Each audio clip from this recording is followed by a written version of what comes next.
एक देसी कहावत है आदर्श भाई, निवल बछरुआ 36 रोग। जब बछड़ा कमज़ोर हो जाता है तो उसको कई तरह के रोग घेर लेते हैं। हरियाणा चुनाव का नतीजा जो है कांग्रेस की कमजोरी को प्रदर्शित किया है। उसके चलते जिस हरियाणा में कभी चुनाव नहीं लड़ी समाजवादी पार्टी, वो आंखें तरेर रही। उद्धव ठाकरे के नक्शे में कहीं हरियाणा नहीं है, वो आंखें तरेर रहे। आम आदमी पार्टी जो 2013 से लेकर अभी तक लगातार जमानत जब्त कराती आ रही, वो आंखें तरेर रही। तो क्या है, कांग्रेस के बारे में एक चीज़ स्पष्ट हुई है कि वो बिना बैसाखी के नहीं चल सकती। इसलिए ये सारे जो इंडी गठबंधन के दल हैं वो सब अब दबाव की राजनीति पे आ गए।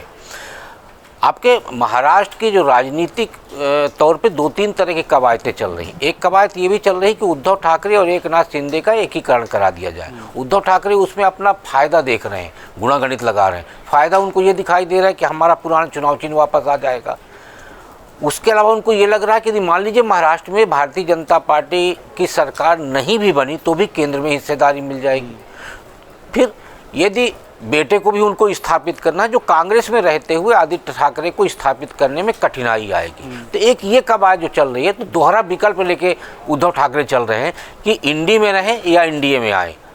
तो दोनों जगह रास्ता तलाश रहे हैं जहां उनके लिए मुफीद। इसीलिए देखिए लगातार वो मुख्यमंत्री के लिए दबाव बना रहे हैं। दबाव इसलिए बना रहे हैं कि कोई एक रास्ता भी चाहिए। यदि हमें बाहर निकलना है तो हमें एक रास्ता बनाना पड़ेगा बाहर निकलने का।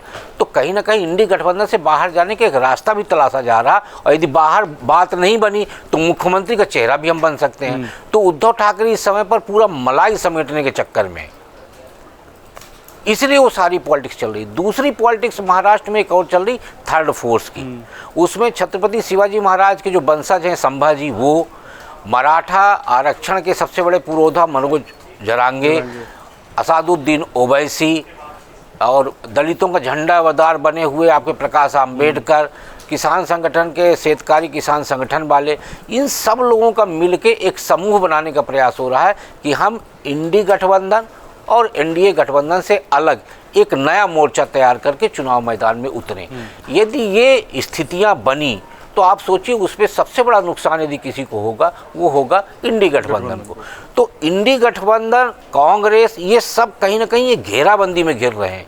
यदि उद्धव ठाकरे उससे बाहर चले आएंगे तो एक नुकसान इंडी गठबंधन को होगा। एक थर्ड फोर्स भी तैयार होता है तो इंडी गठबंधन को नुकसान होगा। तो आप सोचिए कि तमाम तरह की जो बीमारियां हैं उससे घिरी हुई इंडी गठबंधन, और उसमें जो मूल बीमारी है उससे कांग्रेस घिरती जा रही है। अगर आप ये वीडियो YouTube पर देख रहे हैं तो हमारे चैनल को सब्सक्राइब कर बेल आइकन दबाएं, और Facebook पर देख रहे हैं तो हमारे पेज को लाइक करें।